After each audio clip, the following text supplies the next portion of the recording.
Hi there! Welcome to Debutify. In this quick video, I'll walk you through setting up the Show Carousel product card widget, giving your customers the convenience to explore every product image directly on the card itself.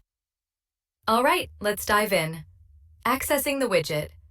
To access the Show Carousel product card widget, open your customized Debutify theme. To enable or disable it, go to Theme Settings, Professional Widgets.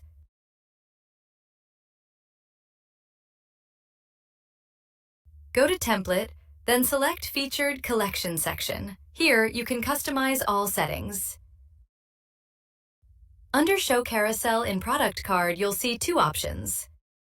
Inherit enables the carousel displaying products in a horizontal slider with navigation arrows, allowing customers to scroll through multiple product cards easily.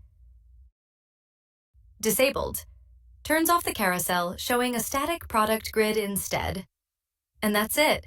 You've successfully set up the Show Carousel product card widget and created a more interactive and personalized shopping experience for your customers. Thanks for watching, and happy customizing with the Debutify theme.